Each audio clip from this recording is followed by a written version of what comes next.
Bonjour, bonjour. Aujourd'hui, on se retrouve pour une nouvelle vidéo. Bien, je vais vous parler en fait de nouveau de l'époque impériale et en fait de l'Empire presque uniquement, tout simplement parce que ça va être très intéressant. Vous l'avez peut-être vu, peut-être pas, mais j'ai sorti 2 vidéos il n'y a pas très longtemps que ça.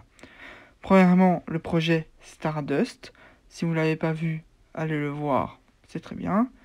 Mais également le projet TIE Defender, qui est également une belle vidéo. N'hésitez pas à aller la voir. Les liens sont toujours en haut à droite, comme d'habitude. Et maintenant, en fait, vous saurez pourquoi j'ai fait ces vidéos. C'est parce qu'il y a un lien entre les deux.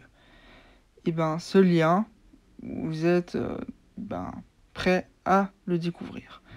Et vous l'avez vu en fait dans le titre de la vidéo, c'est que le projet de Traun et le projet de Krennic ne pouvaient pas coexister.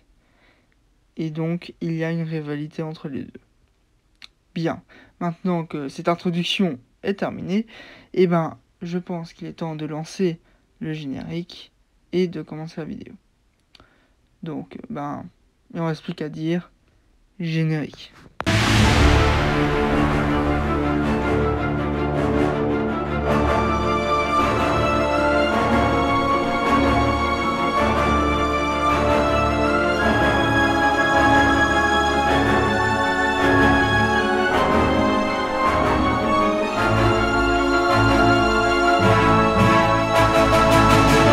Commençons donc par le commencement, et c'est-à-dire le projet de Traun, le TIE Defender.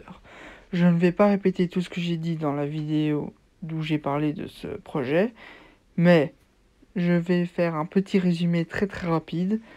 Ce projet est un chasseur meilleur, plus développé, et qui pourrait être en fait utilisé dans toutes les flottes impériales. Voilà à quoi il sert. Mais vous savez très bien en fait que ce projet a été mis à terme après que sur l'Otal, l'entrepôt et l'essence qui servaient à financer le projet ont été explosés tout simplement par le gouverneur de la région. Très très triste, mais ça a permis en fait le financement plus profond de l'autre projet, vous l'aurez bien deviné, du projet Stardust. En effet, l'argent qui a financé en fait le projet de Traun a servi à financer le projet de Krennic ensuite. Et le projet de Krennic, comme vous le savez bien, c'est le projet Stardust, donc l'étoile noire. Et par la suite, vous la connaissez, elle a été développée, il y a eu une faille parce que nanani, nanana. Bref, je vais pas vous refaire toute l'histoire. Si vous voulez vous renseigner un peu plus, de nouveau, je vous conseille de regarder la vidéo du projet Stardust que j'ai faite, ou tout simplement de regarder les films. Pour vous rappeler, ça peut toujours bien servir. Mais donc, pourquoi est-ce qu'il y a une rivalité entre les deux projets ? Tout simplement, en fait, parce qu'il y a un peu, l'un est l'opposé de l'autre. Et laissez-moi donc vous expliquer plus en profondeur pourquoi. En effet, là où le projet Defender peut être en fait appliqué à toutes les flottes et donc être réparti dans toute la galaxie et donc dans toutes les zones qui sont occupées par l'Empire, contrairement à ça, le projet Stardust n'est pas comme ça. En effet, au contraire, il concentre massivement les forces de l'Empire à un seul endroit. À un seul et unique endroit. Et c'est en fait tout le contraire du coup du projet Defender, comme vous l'avez compris. L'un, c'est plein de petits trucs partout dans la galaxie. L'autre, c'est un gros truc à un endroit précis, qui ne peut pas être utilisé partout. Sinon, petite parenthèse, désolé pour l'agressivité du rouge pour vos yeux, mais je trouvais que c'était assez beau. Cette image est tirée de Wikipédia, si vous tenez à le savoir, et si vous la trouvez belle.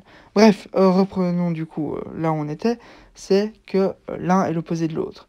Et du coup, Traun, en fait, ça montrait bien son état d'esprit. Lui, il veut que l'Empire répartisse ses forces équitablement dans toute la galaxie pour être omnipotent, limite, pour être présent partout. Et mon avis personnel, je suis d'accord avec lui.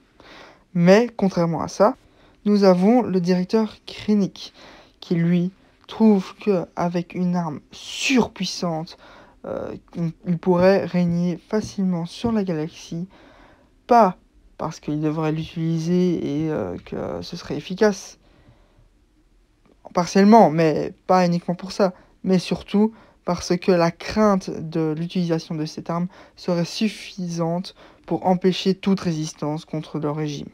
Et donc, la question que l'on se pose tous, c'est lequel a été favorisé? Eh bien, tout simplement, le projet de Krennic, comme vous le savez. Et la faute à qui? Eh bien, si vous voyez sa photo depuis quelques secondes, maintenant vous l'aurez compris, c'est l'empereur Palpatine.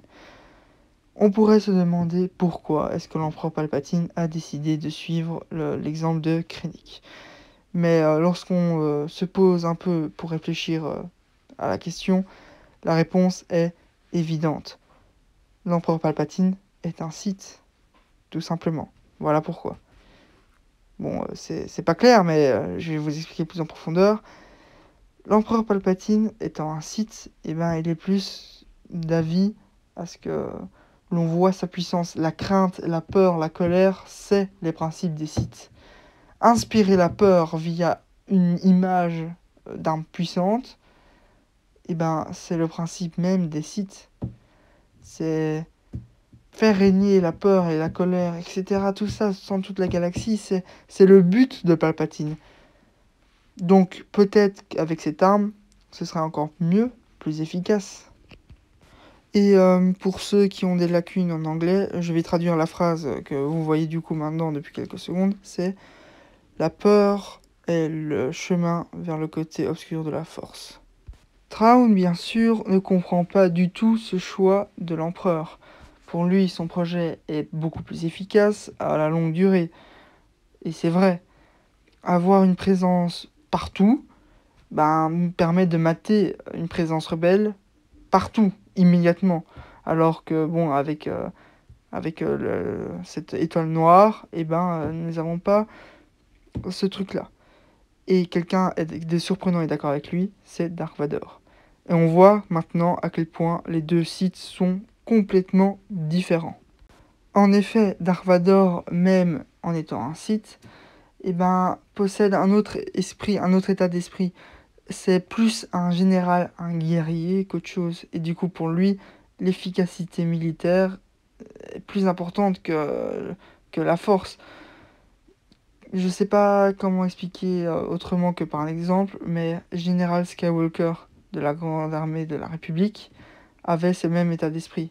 Il était moins Jedi que général à mes yeux. En effet, il menait ses troupes comme aucun autre Jedi ne pouvait le faire, tout simplement parce que les autres Jedi étaient trop Jedi. Et maintenant, nous avons la même chose. Il mène ses troupes directement et beaucoup trop efficacement que pour être un Sith parfait.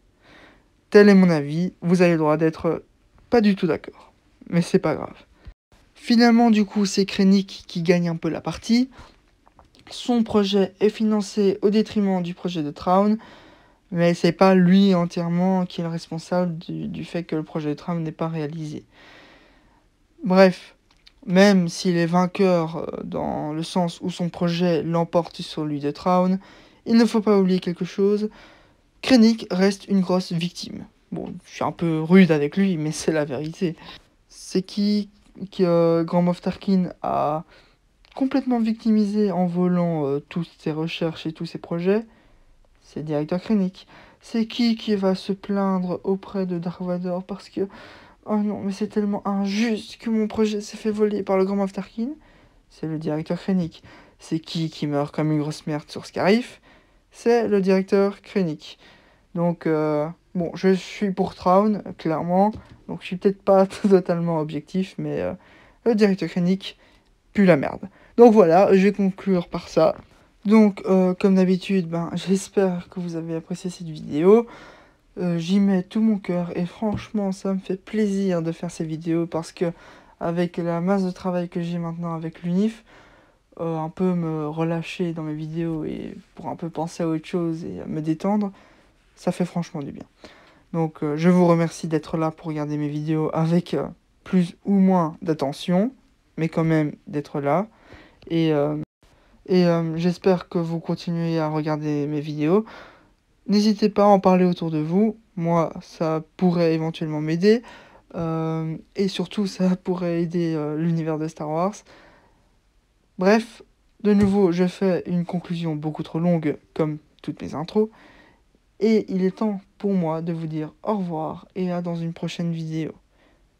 Que la force soit avec vous à jamais.